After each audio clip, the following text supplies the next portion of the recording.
Scandinavia put on the first metal shows since quarantine began. The UK is bailing out their music scene. Good for them. And Mike Shinoda's got bits. It's Last Words here in the pit. Play the intro. Thank you. Welcome to another episode of Last Words here in the pit. I'm your host, Jordan Olds. I'm wearing a Slipknot parody shirt that I made myself. And I'm here with Travis Reilly and Katy Irizarry. How's it going, everybody? I'm hanging out with my snake plant over here, wearing my Heart Foundation Pissin' on Old Glory t-shirt. Nice. I'm here, and tonight, for a rare moment, my cat is keeping me company, so he might make an appearance. Guest starring a cat. Do we have to blur out the cat's face? He pissed on the release forms. We're fine. It happened. The first metal show since COVID happened in Switzerland. It was destruction. From the stills I've seen, everyone's keeping a little bit of distance, but I have no idea. What do you guys think? This is Yeah, I don't know. Speaking from like a band standpoint, I feel like it's kind of weird.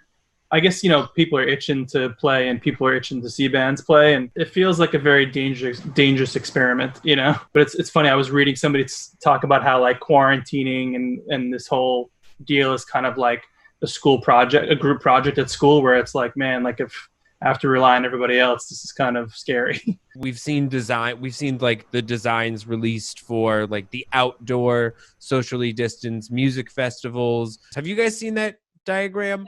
Yeah, it looks really cool. I kind of like this idea more than the drive-through concert, which I still think is a super cool idea. A drive-in concert, rather, not drive-through. That implies I just go by and I'm like, hey, thanks for the music, and drive out, like a drive-in concert. I'm not an expert. I can't say if having a concert now is or isn't a good idea.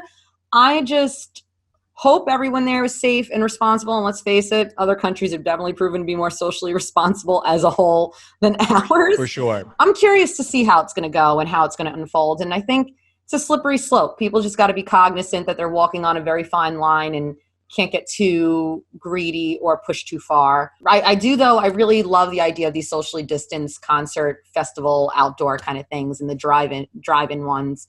Drive-in one's a great idea. Speaking of other countries doing better than us, the UK pumping 1.5 billion pounds into their music venues because they care about their musicians and their venues that can't be active right now. I think it goes without saying that we need to do that. We've needed to do that. I read it too, but is it just kind of like venues and theaters and stuff like that, or were they actually helping bands? Do the bands need to be like incorporated to kind of like apply for this stuff? And I guess what I was reading, it sounded like it was maybe a little too late also. It is a little too late, but it is for venues, because venues really can't do anything right now. Since they can't really be open and there can't really be shows, especially in the smaller rooms, they need it. Or else there's going to be just like a collapse of so many. It's the least we can do.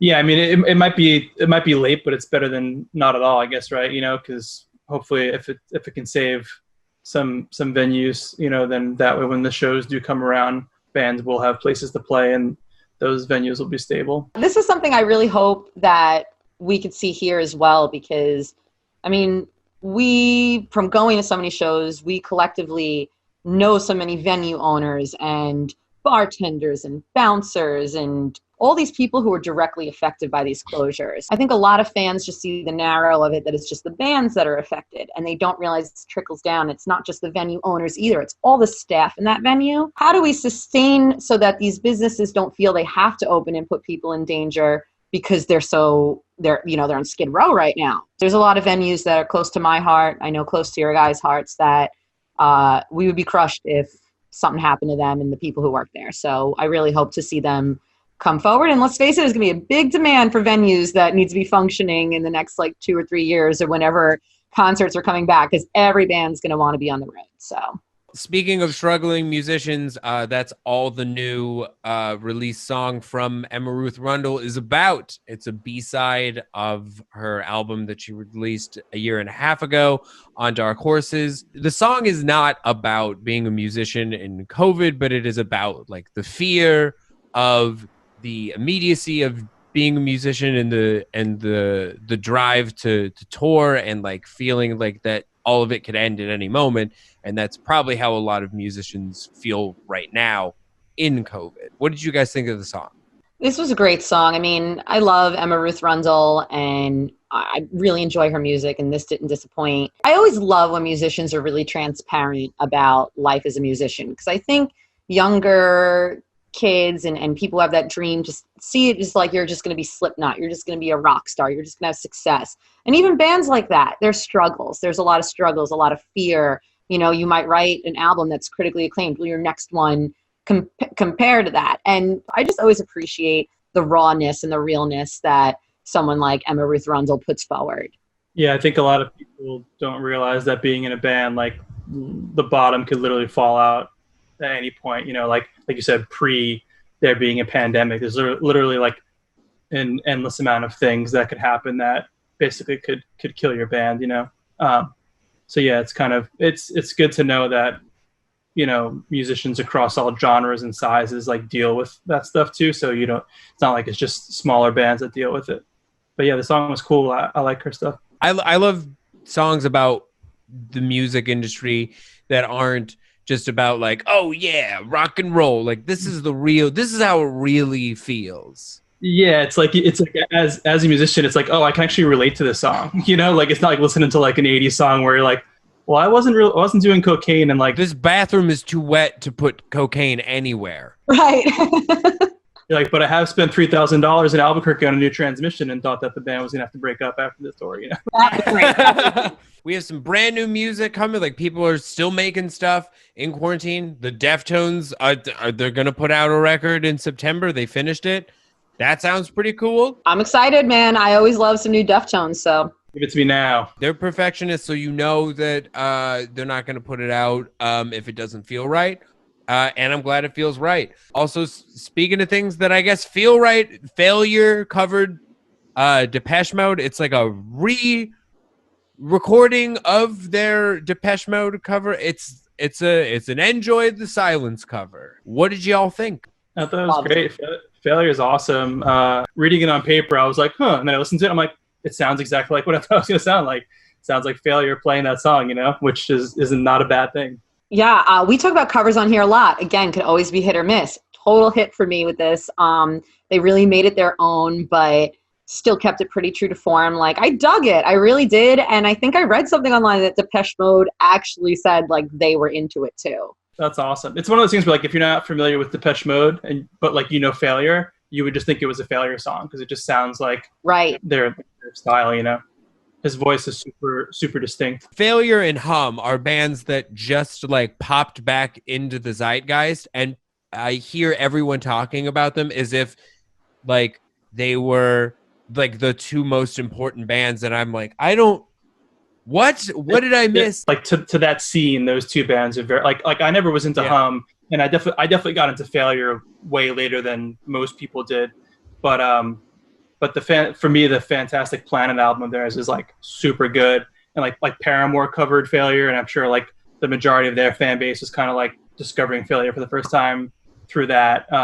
Yeah, that's cool. Since I was like a teenager in 2005, I lived through just the year where every single metalcore band on the planet covered Enjoy the Silence in a row.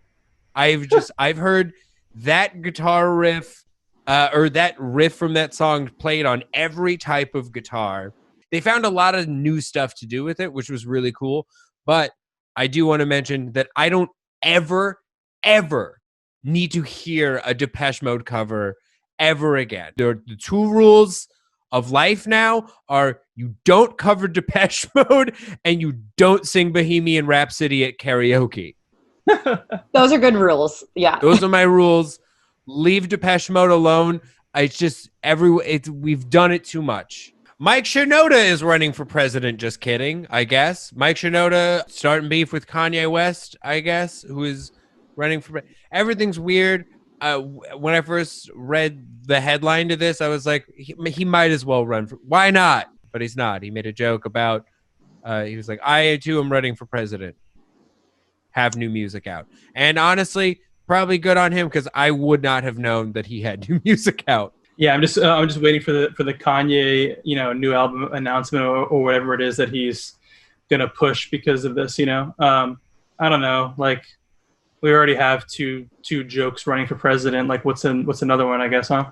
I, as a publicist, just felt this was one of the most brilliant PR stunts I've seen. Like, he's been pretty irrelevant lately, so what a way to get your name back into the headlines. So I personally just think he's playing everyone, number one. I mean, it's 4 months to the election, but I just think it was actually a really smart publicity stunt, and I appreciate all the artists that are capitalizing on that, because hey, they know how to also do it. Mike Shinoda, I saw Necrogoblicon today in the headlines because they did the same thing. Who remembers Necrogoblicon? Like, I just think it's really cool that, in a way, he just gave more PR fodder for our bands that need it. Get your moment, baby. I kind of want to, if this actually starts a fight, do you want to see Mike Shinoda and Kanye West fight? Ooh, yeah. And can the guy from Necrogoblicon be there somehow? He's the ref. Got it. All right, I'm in. Wearing the mask. Which musician would you most want to vote for if they ran for president? Lizzie Hale. I don't know that she knows anything about politics, but I just love her, and I just think she's such a good inspiration. She's just the hero we need. From the top of my head, I'm going with Randy from Lamb of God. Randy? I'm gonna go Ezek, DMS in the White House. That'd be sick. Paint the White House black and blue. Mm-hmm. Black and blue. In all fairness, if there weren't rules, if we were not confined to only voting for an American, I might vote for Serge Tankian. I wouldn't vote for their drummer. That's what I wouldn't vote for. All right, new albums. Let's get into it. No, from Boris. It's only out on Bandcamp right now. What do you think? This is cool, man. The album starts off with a song called Genesis, and it's a 6-minute like instrumental track that almost sounds like it's like a Queen's like hardcore beatdown kind of band it's like a band that you would go see like at Castle Heights, and they would just like their intro would just be like super long. The singer's not even on stage yet, and people are just like doing the shit out of each other. I could just hear like spin kicks and like claps and stuff like that, So I thought that was really interesting for an opening track, but it's cool. It's like really heavy. It sounds like that song, but it never fully starts. Like, you always expect like, oh, this is where it, and then it doesn't. Yeah, like you're waiting for that to like pick up or something, but it just keeps like going heavy. And then it goes into the next track on the record, which sounds like Warzone and like Agnostic Front. There's like dive bombs, and it just like sounds like 80s hardcore. It's and like so it's cool. This whole album like runs the gambit of like almost like all different types of hardcore for the most part, like just 80s, just all different kind of. It's like crusty, like there's different variations of it, and like we had covered the single, I guess, last week, which is kind of like all over the place. And for me, who like usually doesn't like when stuff's like all over the place, I really enjoyed it. I'm curious to see what the like Boris fan base thinks of this, because this is definitely more akin to I talked about it a little bit on the last episode, but it's more akin to the faster stuff that I think people have wanted from them for a while if they haven't been into their slower, dronier stuff, and they're kind of mixing it in with both. And but this is something new from them. Like this, you're right. It sounds like 80s hardcore, but also the vocals sometimes have like a melody that sounds like a whole song. So it's like Courtney Love in Agnostic Front. They somehow found a way to like keep all of like the fuzzy noise of like a doom metal band. So all of like the sonic quality sounds like a Sleep record. Like it's nuts. I guess I'm curious to hear with like what their like kind of lifelong fans think about it, because for me, this is my first time listening to a full album of theirs. So now I'm curious to kind of work my way back and listen to their other albums and see how I feel about it in the mix of their other material. Well, first of all, I'm glad you explained that, because I was confused as to what kind of genre this was, because there were moments that, I mean, I mentioned this before, I'm not a huge hardcore fan, but there were moments that sounded a little like thrashy, like the crossover kind, but at the same time wouldn't define that as a whole. So I looked it up and I saw something or someone referring to them as psychedelic metal. Mm-hmm. And I'm like, I'm confused. I really didn't. So now that makes a lot more sense that it sounds like, from what you're saying, because this is also my first introduction to the band, that it sounds like they have a couple different sides to that. So this must have been just kind of a preconceived, because I didn't necessarily find the album psychedelic. It definitely had a lot going on, but I found it more avant-garde, I think would be the adjective I would use. Yeah, if you listen to albums like Dear, like, you know, you will hear Boris is a psychedelic band. They took a sharp like left turn and became a psychedelic band. Boris is their own thing. They have their own look that only they could pull off. I've seen a lot of kids try to look like this, and you look foolish. You look like Halloween Adventure. You go home, you wash up, and you try again. But even when you see like a picture of them, they all have, you don't even know who's playing drums because they all have like a double neck guitar that's a guitar and also a bass. In their bio, whatever, it lists the band members, and it's like so-and-so, like guitar, vocals, and skateboard. You know, like each of them do like 7 things. They all do vocals. And it rules. So I actually really want to talk about the new album by Haunt. It's called Flashback. It's on Bandcamp only. And this caused a little bit of confusion because, first of all, it's their second album in 6 months. They just put an album out called Mind Freeze in January. And it's funny because when I saw that Haunt was putting out a new album, I was like, is this their 100th album? Like, I feel this band is always working and always putting records out. So for this particular one, Flashback, they did it differently where it's only on Bandcamp. It's not on Spotify, Apple, anything else like that.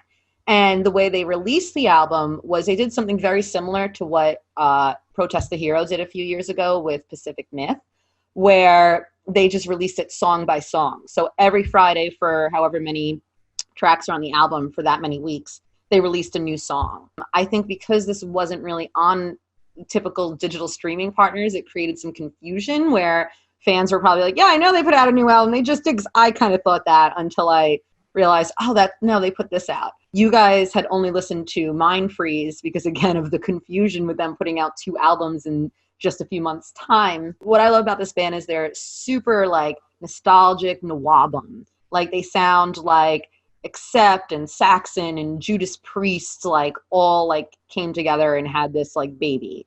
They're very, like, vintage sounding, very throwback. I really dig this band a lot. Their last album and this one, if you heard one, you heard them all. They stay true to themselves. They kind of have that, like, Motorhead thing. Not necessarily by sound, like, they don't sound like Motorhead, but that Motorhead thing where you know what you're getting at one of their albums because they're consistent. I absolutely made the mistake. I just heard there was a new Haunt. I thought that what was listed just might have been the wrong album title because it just says at the top 2020. So I was like, all right, this is the thing. But I definitely got the vibe that they are a band that has a very consistent sound. I love all the bands that you mentioned, Katie. When I'm listening to stuff like this, I want like a dash of modernism, or at least like stronger vocal notes, like more powerful vocals. But that's not his thing, and that's fine. And I think it kicks. Good job. If they're putting out 2 albums a year, they're consistent. They're kicking ass. They have that many riffs. Good job, boys. Go for it. Yeah, this to me is like if you ask me to like slap a label, like a genre label on this, like this is like a heavy metal band. Like it's just like galloping riffs, like solos and like vocals that aren't screamed. You know, like it's just kind of like classic heavy metal. I thought it was cool. Like Jordan said, I could have used a little more oomph here and there, you know.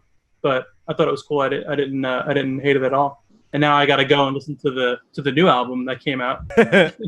Yeah, I'm gonna check it out. I do, but yeah, you mentioned like Judas Priest. Like I want some Halford a little bit sometimes, but that's just because of what I'm used to with this type of music. So I'm gonna listen to the new album. And who knows? Maybe I will grow into hearing just sick trash can riffs with a softer voice. Totally. I'm internally like a 65-year-old man, so I just have an appreciation for this probably on a deeper level than someone my age should. Powerwolf released a best of album. It's called The Best of the Blessed. If you're a Powerwolf fan, probably check it out. It's got like re-recorded versions of their older songs. I thought at first it was Turbo Wolf, but I got really excited because I like that band. Powerwolf on the other hand, I don't mean to bag on Europeans because like America's a toilet, but like there's something like there's certain bands that like play the style and like you immediately know that they're European, and it's like it's just a super cringy, you know. It's like got an epic kind of like fantasy, like horse riding metal, if What? you will. It sounds like you can ride a horse to the whole thing. You know what I mean? Yeah. Listen, I'm all for horse riding. There's a ton of American bands that write horse riding ass music. Chemist is one of those bands, I think. Really? Chemist is too slow, I think. It's a slower horse ride. Like it's more of like I'm talking about a horse that's got a real good giddy up on her. You know what I mean? Yeah. I feel like you lumping it in and be like, these foreign horse riders coming in and playing the cheesy metal. There's a difference between Haunt, who's got a good gallop, and this band who's got a horse ride. I don't know. You're a professional wrestling fan, and you think that cheesy metal is I gotta draw the line somewhere, dude. Anyway, my last point on this. There's a song called, I'm looking at my notes, "Demons Are a Girl's Best Friend" instead of diamonds. Get the fuck out of here. That's so stupid. Oh, it's awesome. I love that. I won't lie. I'm not a big fan. This is really super European. They're a German power metal band. And I'm just not a fan of power metal. But I could appreciate it because after seeing bands like this, and in particular who comes to mind is Sabaton, who I kind of put in this category. Not their power metal, but just they have this anthemic thing. These are songs you could just sing along to. And these are just like, it's festival music. And I have a newfound appreciation for that and what they're doing. It's just like, feel good. I'm drinking beers with my friends, but also really like Lord of the Rings music. Friendship metal. That's what we should call it. Maybe I just need to loosen up a little bit because like stuff like this in Ailstorm, like it's just I also can't. I also can't do that. But we have, I think, lumping it into being like a Euro thing. Like we have some horny metal over here, my dude. Of course, but even before I looked it up, I knew they were gonna be German. You know what I mean? No. You don't have to know. I do know what you mean. I promise I know exactly what you mean. I can pimp it by saying like Gojira is a European band and they whoop ass. You know, like it's not like just a European thing, but it's just kind of I knew. Yeah, no, this is real Renaissance Festival hours. I get it. This isn't the version of silly that I'm usually ever looking for, but someone is. Yeah, when I want silly, I'll listen to stand-up comic. You know what I mean? Yeah, Travis, when he's looking for a good chuckle, he puts on his Lenny Bruce LPs. All right, well, that's it for last words. Katy, where can the people find you? At Merciful Kate on Twitter and Instagram. I recently did an interview with A&P Reacts, which you can find on YouTube. And if you are a musician or someone looking to break into the music industry, I give some advice. I don't know if it's good advice, but I think I know a thing or two after working in this industry for 10 years. And I would also just like to mention there was an album, full disclosure, it came out on Season of Mist, which I'm clearly billboard for today. It's called Mora Prakaza. It is a Belarusian trap metal outfit. It's one of my favorite things that we've put out this year. It's super bizarre. And Jordan actually listened to it. So what do you think about that? Yeah. Every episode, I'm like, I like a genre plus another genre. This is that. It was weird. It's Belarusian. Good job. I had fun. I could see this at like a drag goth night. Like I really want to see just a DJ drop that and people lose their minds. I want to see that too. Hell yeah. Let's make that happen. Absolutely. I'm going to see Belarusian trap metal in my nightmares. Sounds right up my alley. There was no Belarusian trap metal at any Long Island DIY venue. So. You can find me at longislandhardcore.com. You can find me on Twitter and Instagram, just my name, Travis Reilly. Thank you for joining us. Please follow my other show, 2 Minutes to Late Night. It's a musical comedy show. And right now we're just putting out really fun covers. We just put out a cover with Jess Gowrie from Mrs. Piss and Rod Davis from Fiction Bound. We covered 4th of July by Soundgarden. And it's real slow and real sludgy and pretty fun. And please follow The Pit on all of our social medias at We Are The Pit. If there's something we forgot to talk about in this episode, you go in the comments, you let us know what, and then we will talk about it on the next episode, because we are here every Thursday talking about metal music business. Very good. See you later.